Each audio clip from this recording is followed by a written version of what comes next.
Students, आज हम लोग बात करने वाले हैं त्रिभुज के क्षेत्रफल के बारे में, यानी कि एरिया ऑफ ट्रायंगल के बारे में। चलिए इससे संबंधित फॉर्मूले को हम लोग पहले प्रूव कर लेते हैं, फिर हम लोग चैप्टर में आगे बढ़ेंगे। तो यहाँ मान लेता हूं, माना ए x1 y1 b x2 y2 तथा c x3 y3 त्रिभुज ए बी सी के शीर्षों के निर्देशांक है। ठीक है, तो इस त्रिभुज का हम लोग क्षेत्रफल कैसे ज्ञात करेंगे उसी के बारे में बात करने वाले हैं। ठीक है, तो मैं यहाँ पे ये आपका x अक्ष ले लेता हूँ, यह आपका y अक्ष ले लेता हूँ, और इसके अनुरूप एक मैं यहाँ पे त्रिभुज की रचना करता हूँ। ये आपका x हो जाएगा, इधर x डैश हो जाएगा, ऊपर आपका यहाँ y है और नीचे मैं यहाँ पर y डैश ले लेता हूँ। अब यहाँ एक त्रिभुज बनाते हैं, तो एक त्रिभुज मैं यहाँ पे ले लेता हूँ ए बी सी करके।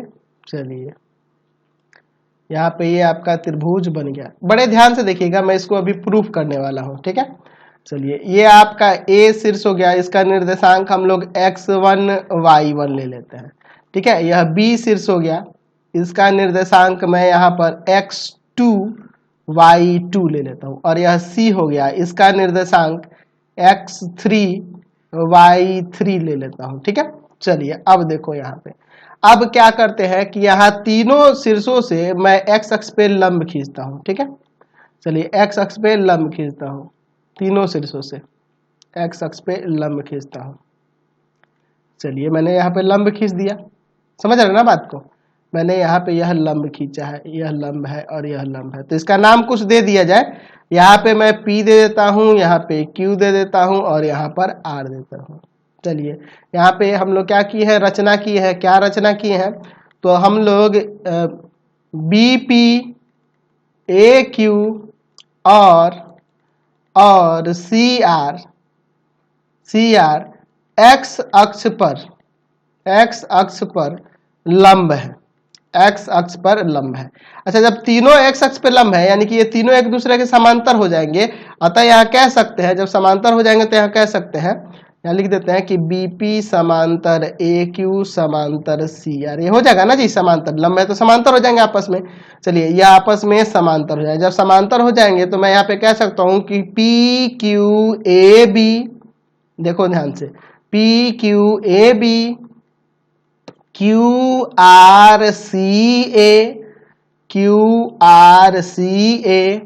और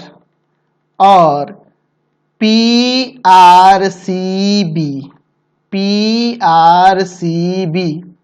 क्या है यहाँ पे, ये जो देख रहे हैं, ये तीनों आकृतियां PQAB, अच्छा, और QRCA और PRCB समलम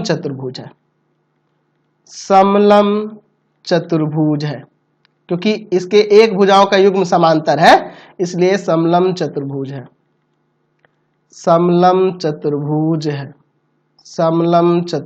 ठीक है, समलम चतुर्भुज है।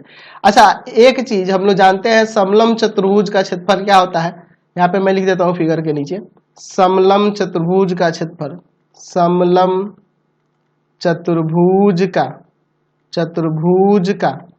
क्षेत्रफल का फॉर्मूला होता है आपका, समलम चतुर्भुज के क्षेत्रफल का फॉर्मूला जो होता है वह होता है 1/2 समांतर भुजाओं का योग और गुना में ऊंचाई या दोनों समांतर भुजाओं के बीच की दूरी। ठीक है, यह होता है फॉर्मूला। तो चलिए मैं यहाँ पे अब इस फिगर में आता हूँ। यहाँ देख रहे हैं, इसका निर्देशांक x2 y2 है यहाँ पे b का, तो यहाँ से अगर इसको मैं O मान लूँ, यहाँ पे O मान लो मूल बिंदु को, तो ये आपका होगा x2 OP और यह हो जाएगा आपका y2। ठीक है, अच्छा, ये का निर्देशांक x1 y1 है, तो OQ जो होगा आपका x1 हो जाएगा और यह AQ जो होगा आपका y1 हो जाएगा।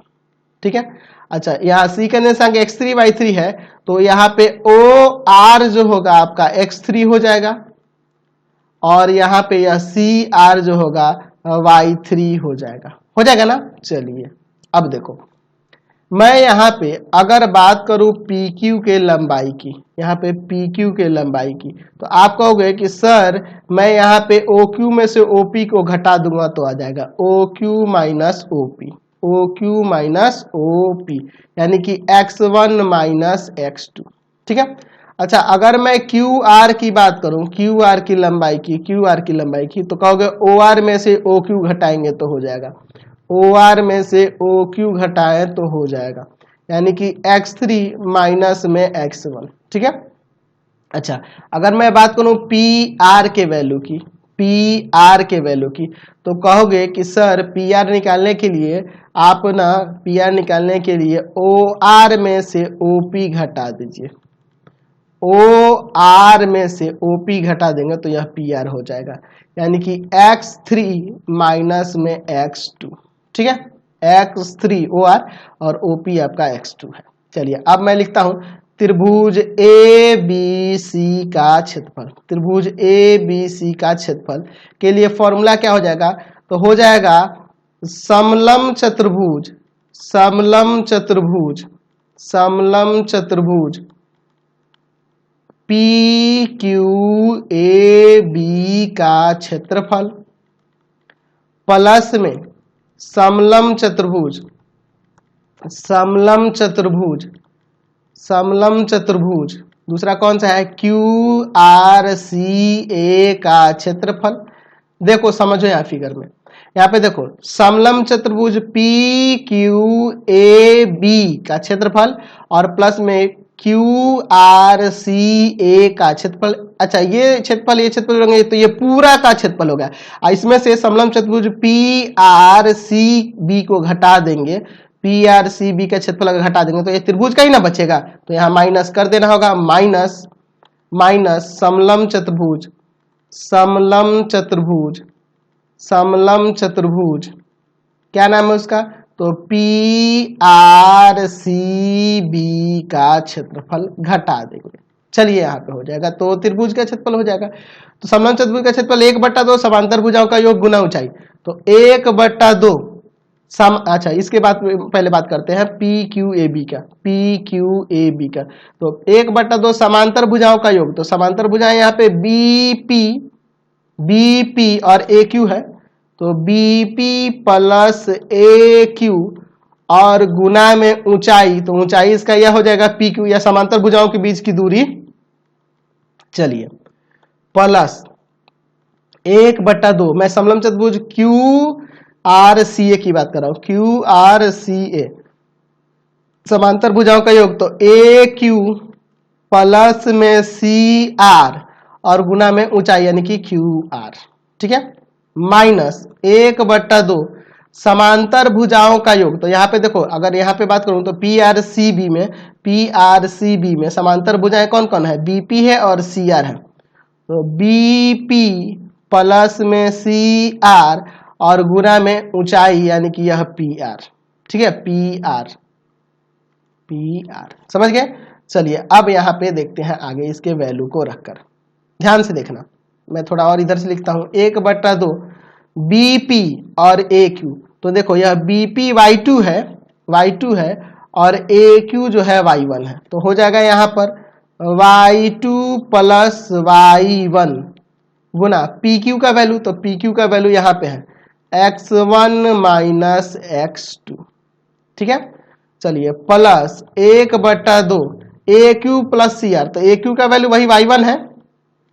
अच्छा, और CR का वैल्यू जो है Y3 है, और इनटू में आपका है QR, तो QR का वैल्यू देखो, QR का value X3 minus X1, X3 minus में X1।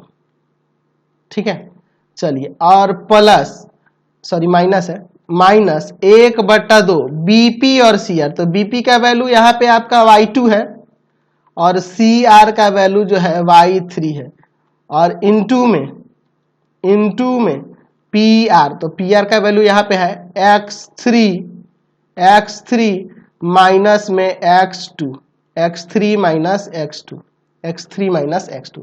अच्छा अब देखो सब में 1/2 है, तो 1/2 को बाहर निकाल लेता हूं एक साथ और अंदर गुना भी करता हूं, दोनों काम एक साथ, इसमें इससे गुना करो तो हो जाएगा X1 Y2 माइनस x2y2। ठीक है, मैंने y2 में इन दोनों से गुना किया तो यह हुआ x1y2 और माइनस x2y2। अब y1 में दोनों से गुना करो तो x1y1 माइनस x2y1। ठीक है, दोनों से गुना हो गया ना। चलिए अब इसके बाद चलते हैं यहाँ पर, यहाँ भी गुना करें तो 1/2 तो हम लोग बाहर निकाल दिए हैं, तो यहाँ अब जो बचे हैं इनसे गुना करते हैं तो आ जाएगा आपका प्लस x3y1 माइनस x1y1। अब y3 में दोनों से गुना करो तो प्लस x3y3 और माइनस x1y3। अब चलिए यहां भी गुना करते हैं तो यहां माइनस है तो यहां गुना करोगे और साइन भी बदलते जाओ क्योंकि माइनस है बाहर।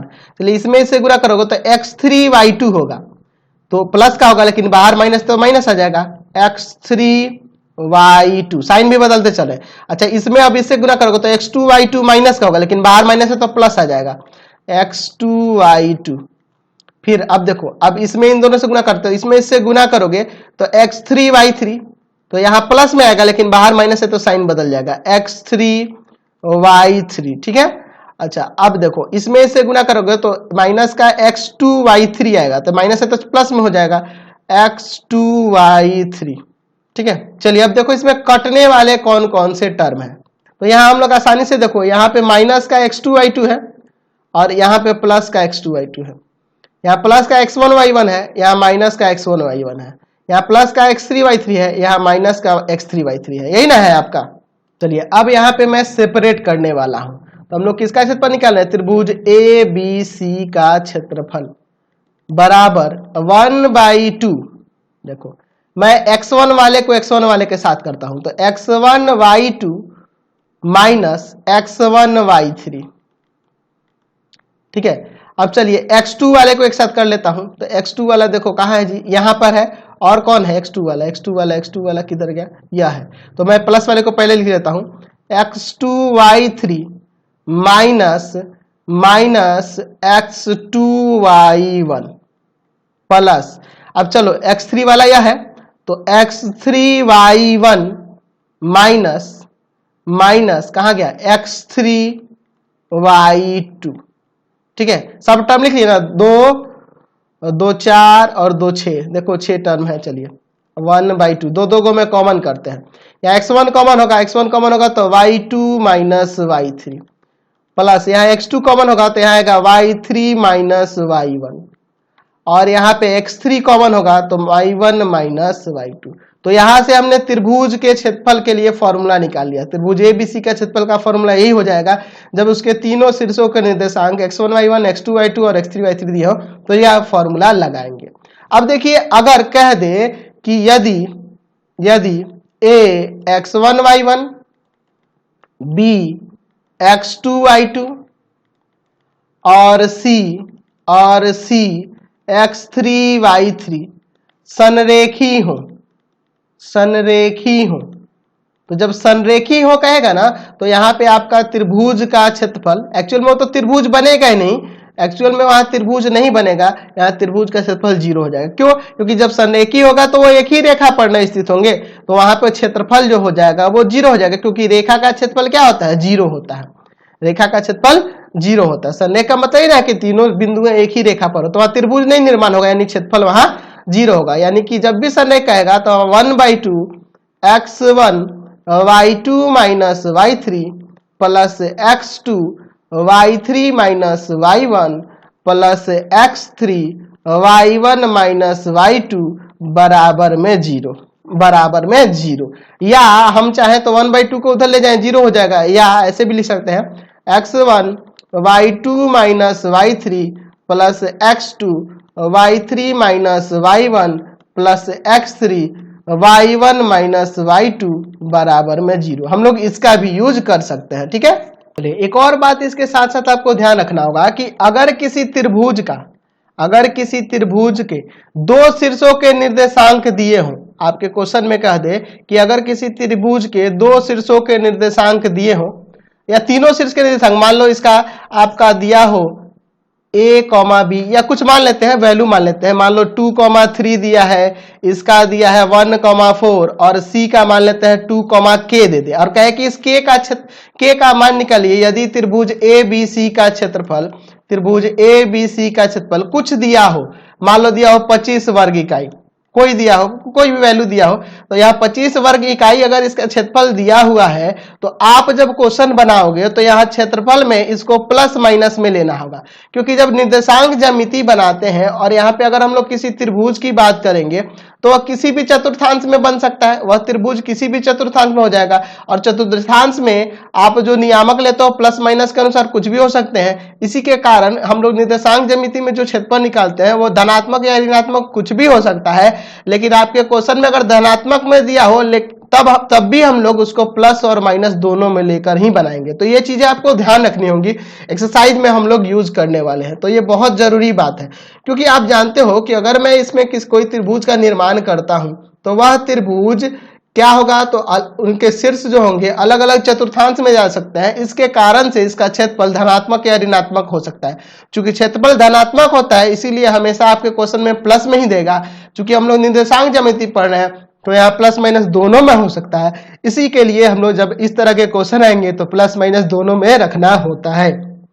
तो इस बात को आप एकदम याद रखेंगे। इस वीडियो में मैं इतना ही रहने देता हूं, नेक्स्ट वीडियो में हम लोग आगे के एक्सरसाइज को देखेंगे। वीडियो को इन करता हूं, प्लीज आप लोग वीडियो को लाइक शेयर करेंगे। इससे रिलेटेड वीडियो देखने के लिए सीधे डिस्क्रिप्शन में जाएंगे, आपको पूरे बुक का लिंक मिलेगा, एनसीईआरटी, भारती भवन, केसी सिन्हा, सबका लिंक डिस्क्रिप्शन में दिया गया है। और कमेंट करके जरूर बताया करो कि चैनल के वीडियो आपको कैसे लगते हैं। Thanks for watching.